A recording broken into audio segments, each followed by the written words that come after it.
के लिए आए हैं। आप लोग सोशल मीडिया हो, प्रिंट मीडिया हो या टीवी के जरिए हो, आप लोगों को पता होगा कि दिल्ली के सड़कों पर आज लगभग 2 महीना हो चुका है। 2 महीने से 1.5 करोड़ से भी ज्यादा किसान, पंजाब और हरियाणा के किसान दिल्ली के बॉर्डर में बैठे हुए हैं। क्यों बैठे हुए हैं? इन्हीं सारी बातों को लेकर आप लोगों के सामने हम लोग आए हैं। ये जो मोदी है, जिन्होंने 2014 में जब इलेक्शन लड़ा था तो उन्होंने एक नारा दिया था, सबका साथ सबका विकास। इसी नारे पे एतबार करते हुए हिंदुस्तान के लोगों ने उसके ऊपर जो है भरपूर साथ दिया। लेकिन हम लोगों को क्या देखने को मिला कि लोगों का साथ तो लिया, लेकिन विकास उन लोगों का कर रहा है जो पूंजीपति लोग हैं, अडानी, अंबानी, मुकेश अंबानी, नीरव मोदी, विजय माल्या जैसे लोगों का विकास कर रहा है। और वहीं तक नहीं, ये मोदी एक साजिश रच रही है। इस मोदी की कोशिश ये है कि हम जिस तरह अंग्रेजों का गुलाम हुआ करता था भारत, आज फिर से जो है हम सभी भारतवासियों को पूंजीपतियों का गुलाम बनाने की साजिश कर रही है ये नरेंद्र मोदी जो 3 बिल किसान के विरुद्ध में लाया है, जिसे हम लोग किसान विरोधी बिल कह रहे हैं, काला कानून कह रहे हैं। समय और आपको समझने की जरूरत है कि अगर इस कानून को वापस नहीं लाया गया तो हिंदुस्तान के किसानों के साथ, गंडाल के किसानों के साथ क्या होगा, इस बात को समझने की जरूरत है। मोदी ने जो बिल लाया है, उन 3 बिल में से एक बिल यह है कि आपके साथ बड़ी बड़ी कंपनियां जो है वो कॉन्ट्रैक्ट करेगी। यानी एक बिल में यह कहा गया है कि कॉन्ट्रैक्ट फार्मिंग होगा। तो मैं बताता चलूं कि ये कॉन्ट्रैक्ट फार्मिंग क्या है, इसको थोड़ा समझने की कोशिश कीजिएगा। अभी क्या है कि आप लोग यहाँ पे जितने भी लोग हैं, चाहे गंडाल के हो, चकलिया के हो, चाहे हिंदुस्तान के किसी भी सूबे से हो, आपके पास चाहे 10 कट्ठा जमीन हो, 1 बीघा जमीन हो, 2 बीघा जमीन हो, उस जमीन का मालिक अभी आप हैं। अगर आपको इस बार लग रहा है कि नहीं, पिछली बार भुट्टा अच्छा नहीं हुआ, भुट्टा का खेती में मार गया, भुट्टा का दाम नहीं मिला, भुट्टा करने में जो है ज्यादा कठिनाई है, तो इस बार हम लोग जो है धान लगाएंगे। और किसी को अगर इच्छा जाए, किसी को अगर लगे कि हम भुट्टा नहीं लगाकर हम जो है पटुआ लगाएंगे या गेहूं लगाएंगे, कहने का मतलब यह है कि आपकी जमीन पे आप क्या फसल लगाइएगा यह अख्तियार आपका है। लेकिन मोदी जो काला कानून लाया है, अगर इसको वापस नहीं लाया गया तो आपका जमीन भले ही आपका हो, आपके जमीन में भले ही मेहनत आपका हो, आपकी जमीन में भले ही साग ढोकर आप ले जाए, भले ही सुबह सुबह उठकर कांधे में कोदाल लेकर खेत का आल छाटने आप जाए, लेकिन उस जमीन में आप धान लगाइएगा ना उस जमीन में आप भुट्टा लगाइएगा, यह फैसला करने का अख्तियार आपके पास नहीं रहेगा। यह फैसला आप नहीं कर पाइएगा कि आप अपनी जमीन में क्या लगाइएगा, आपकी जमीन में कौन सा फसल उगेगा।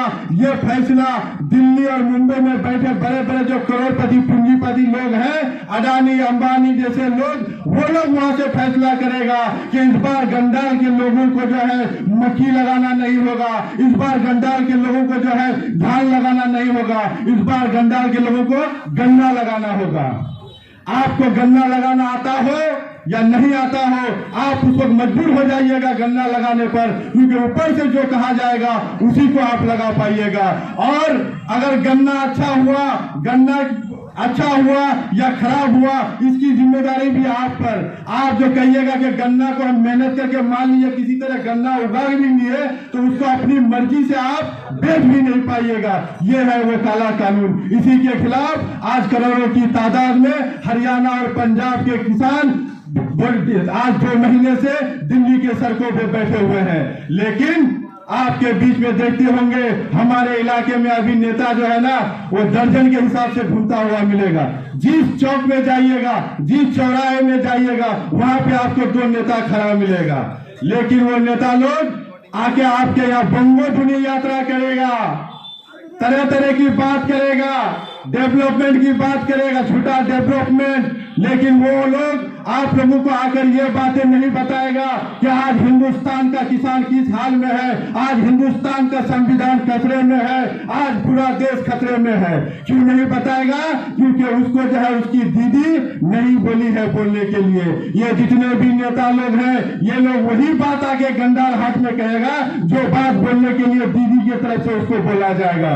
दीदी जो बोलेगी उतना ही बोलेगा। इन लोगों के अंदर ये मजाल नहीं कि अगर कहीं अन्याय हो रहा हो, कहीं अगर नाइंसाफी हो रहा हो, तो ये लोग अपने मन से आवाज उठा पाए। और मैं पूरे दावे के साथ कह रहा हूं कि भले ही लाखों करोड़ों किसान शहीद हो जाए, लेकिन दीदी ये कभी नहीं बोलेगी कि आज हमारे देश का किसान खतरे में है। क्यों? क्योंकि आप लोगों को याद होगा, हम लोगों को हालांकि एक बीमारी है भूलने की, कि हम लोग भूलते बहुत जल्दी हैं। आप लोगों को याद होगा, मैं आप लोगों का जहन कुछ और पीछे ले चलूं, कुछ साल पीछे ले चलूं, आप लोगों को याद होगा कि एक शारदा घोटाला का स्कैम हुआ था। शारदा घोटाला जिसमें ममता बनर्जी का एमएलए मंत्री लोग जेल भी गया था, याद होगा। उसी तरह का ये ऑफिस रोज भेली के नाम से चकलिया हाट में भी था कि नहीं? याद होगा आप लोगों को। तो उस रोज भेली ऑफिस में हम लोग क्या करते थे? दिन खाने वाले, दिन कमाने वाले हजरात अपनी मेहनत की कमाई हुई रुपयों में से कुछ कुछ रुपया, 100 रुपया, 50 रुपया, 200 रुपया निकाल के उस रोज भेली शारदा ऑफिस में हम लोग जमा करते थे। ये सोचकर जमा करते थे कि अगर कल को हमारे ऊपर कोई मुसीबत आती है, कल को अगर हमारे ऊपर कोई आपदा आती है, कल को अगर हमारी बहन का शादी कराना होता है, कल को अगर मेरी बेटी को ब्याह कराना होता है, तो आज अगर एक एक दो रुपया करके हम जमा रखेंगे तो वो एक रुपये को हम काम में लगा पाएंगे। लेकिन हम लोगों ने क्या देखा कि ये ममता बनर्जी के जो एजेंट लोग हैं, ममता बनर्जी का मिनिस्टर, एमएलए लोग, करोड़ों रुपया का घोटाला हुआ और नतीजा ये हुआ कि लगभग 200 से ज्यादा लोग शारदा घोटाला में आकर बदहाली इस तरह बढ़ा, इकोनॉमिक कंडीशन लोगों का इस तरह से खराब हुआ कि लगभग 200 से ज्यादा लोगों ने आत्महत्या किया, खुदकुशी किया। और ये 200 आदमी का हत्यारा, इसका अगर इनडायरेक्टली वे में मैं कहूँ तो मैं समझता हूँ कि ये 200 आदमी का हत्यारा हमारे पश्चिम बंगाल की मुख्यमंत्री है। और आज यहाँ पे हमारे नेता लोग, दल बदलू नेता लोग, जिसको आप लोगों ने किसी को कांग्रेस से जिताया, किसी को आप लोगों ने सीपीएम से जिताया, किसी को आप लोगों ने फरवार ब्लॉक से जिताया, वो लोग आज कह रहा है कि बंगाल की गौरव ममता बनर्जी है। तो मैं कह रहा हूं कि जो 200 आदमी का हत्यारा है वो कभी बंगाल की गौरव नहीं हो सकती। अगर बंगाल की कोई गर्व है तो हमारा नेताजी सुभाष चंद्र बोस है। अगर बंगाल का कोई गर्व है तो वो रविंद्रनाथ टैगोर है। अगर बंगाल का कोई गर्व है तो वो काजी नजरुल इस्लाम है। ये 200 आदमी का हत्यारा, ये शारदा का लुटेरा, ये नारोदा का लुटेरा, रोज भेली का पैसा लूटने वाली सरकार को भी बंगाल का गर्व नहीं हो सकता।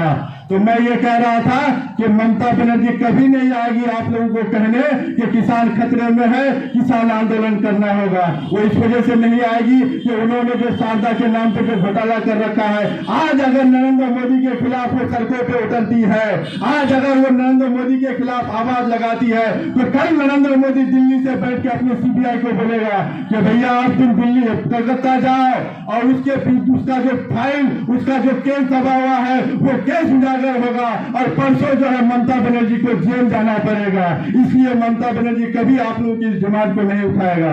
लेकिन ममता बनर्जी भले ही डिमांड को उठाए नहीं उठाए, लेकिन आप लोगों के बीच आपका नेता, आपका एमएलए आपके मांगों को लेकर आने वाले 27 तारीख को किसान आंदोलन के समर्थन में कानकी जाने के लिए आप लोगों के पास अपील रखने के लिए आया है। मैं भी आप लोगों से यह अपील करूंगा कि आपके नेता ने जो पुकार दिया है इन किसानों को समर्थन करने के लिए आने वाले